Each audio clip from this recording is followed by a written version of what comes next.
The Great Shakeout is over, but students still need to know what to do when a quake hits. But first, alleged survivors of ex-USC gynecologist George Tyndall speak out. See It Live starts now.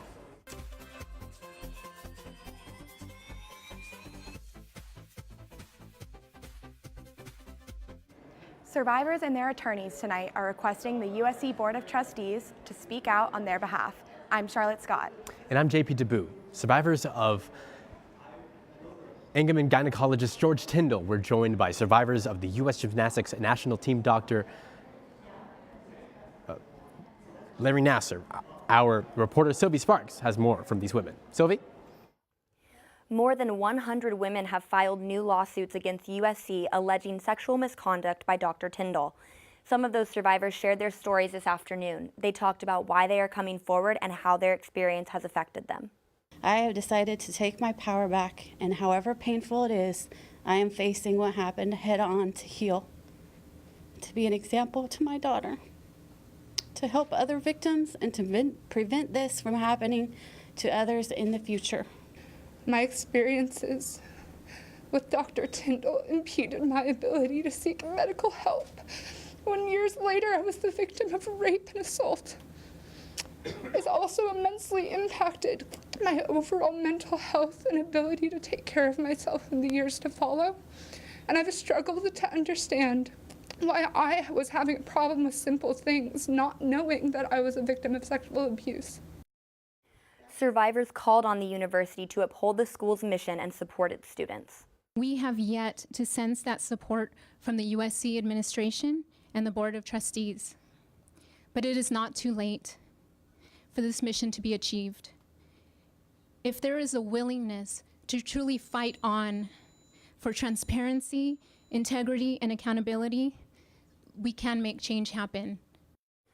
According to USC media representative Ron Makovich, the university is aware of the lawsuits. He said, quote, "We will be seeking a prompt and fair resolution that is respectful of the former students.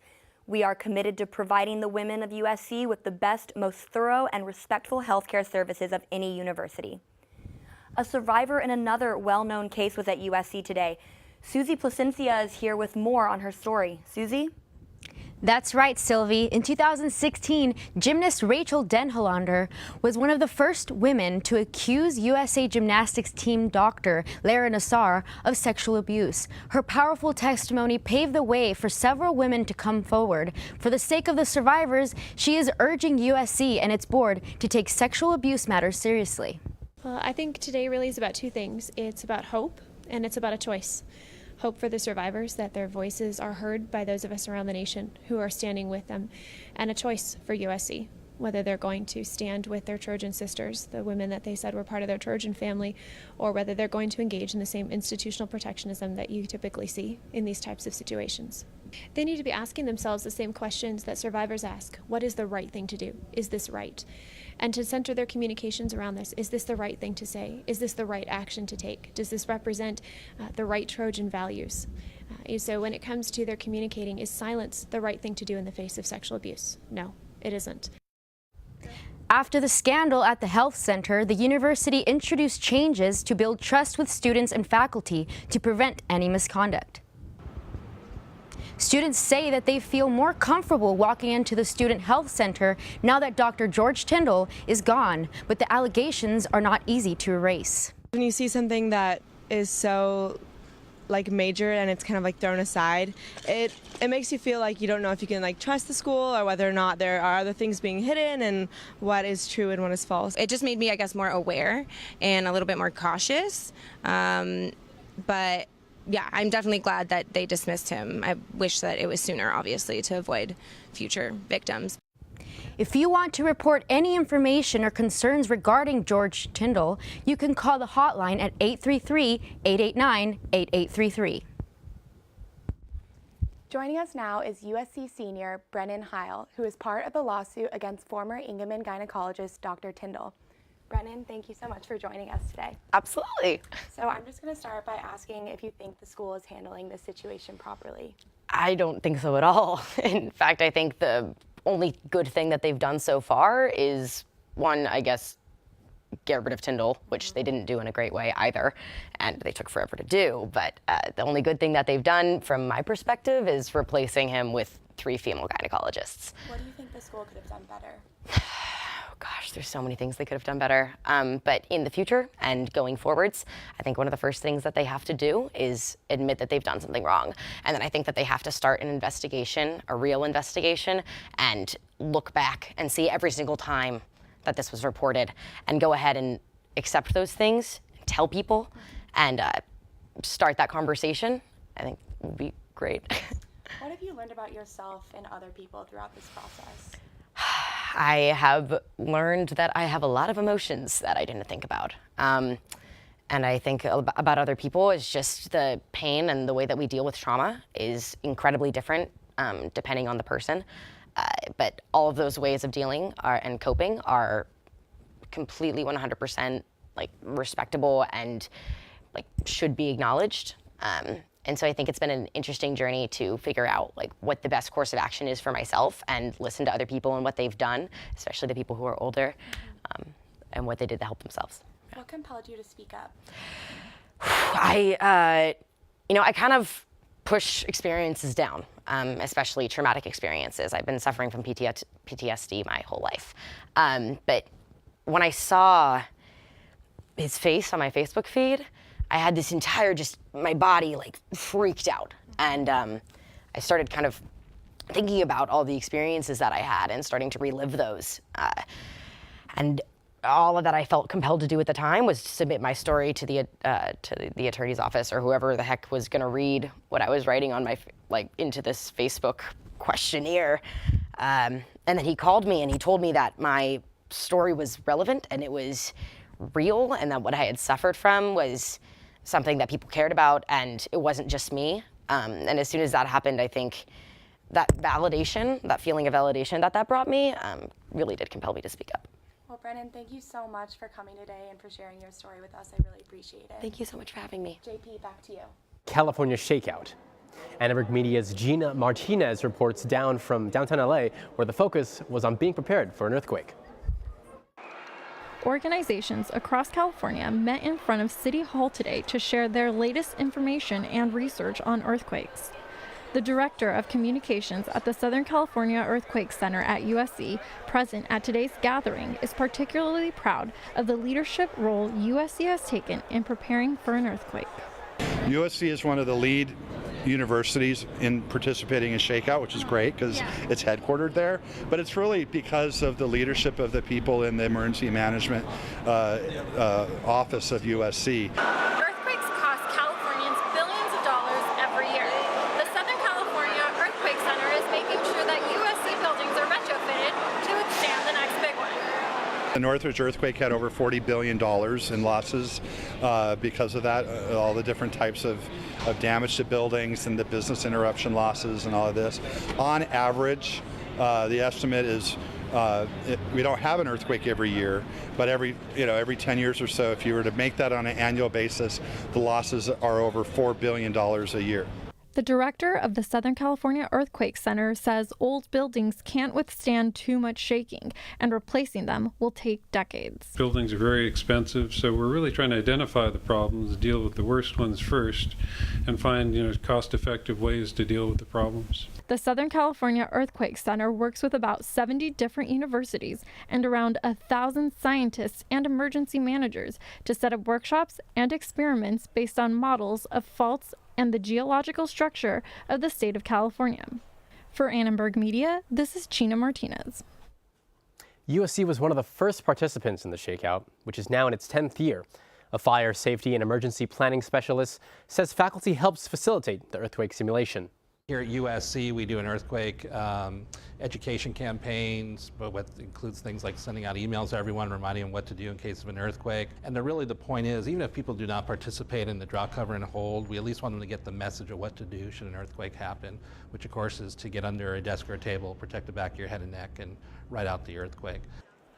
And some students say they feel prepared if the big one were to hit, but others say there's more they could be doing.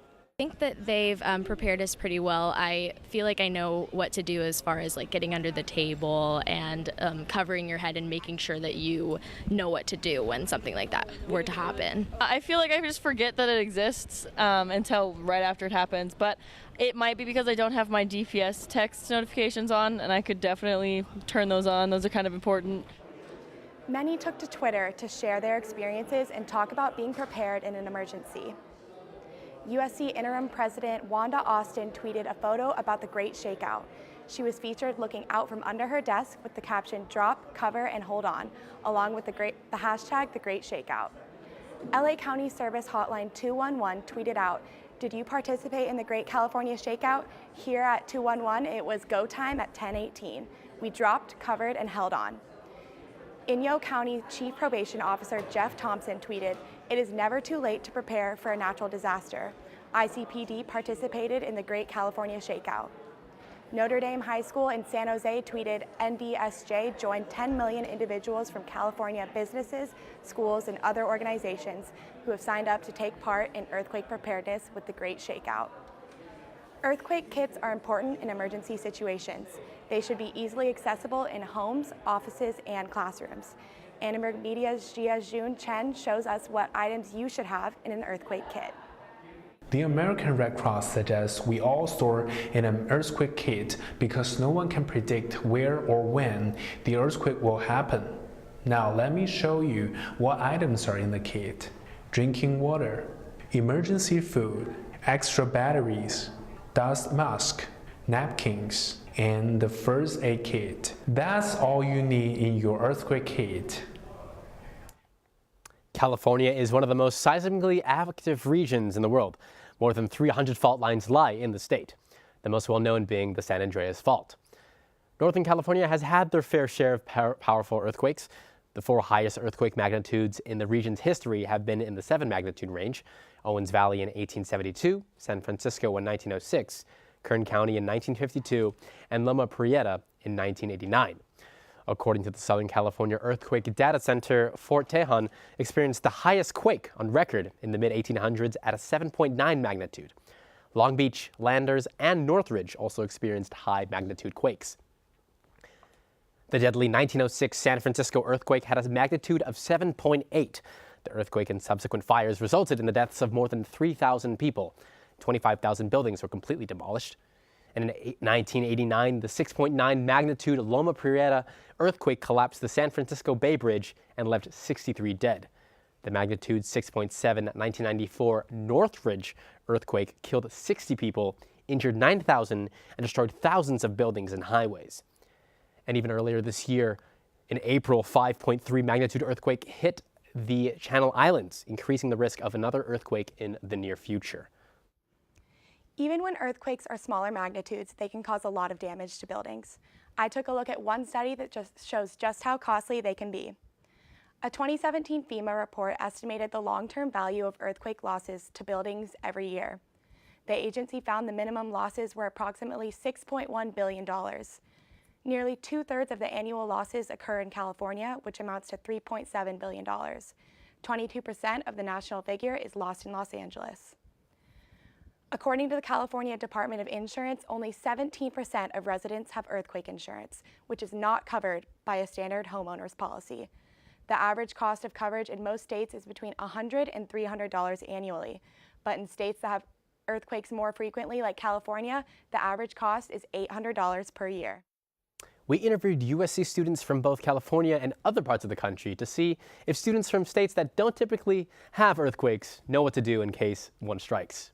I feel pretty prepared because I've been in earthquakes before, but if someone hadn't been in one, I feel like they'd be kind of not really know what to do. But there's a fault line in South Missouri that goes off sometimes, so we do a little bit with it, but nothing serious, so I really don't think I would know what to do. There's some gaps in my knowledge, so I know you're supposed to get under a table and cover your neck, but beyond that, I'm not sure if you're supposed to leave the building if you're able to. I heard this thing about a door frame, so I'm not sure if you're supposed to stay under it. Either go outdoors where there's nowhere, or stand under somewhere that's structurally safe, so under a door frame, for instance. It can take a lot of load, or by a wall is where you can be safe. Thanks for watching See It Live. From everyone here at Annenberg Media, I'm JP DeBoo. And I'm Charlotte Scott. You can watch us on the web at uscannenbergmedia.com.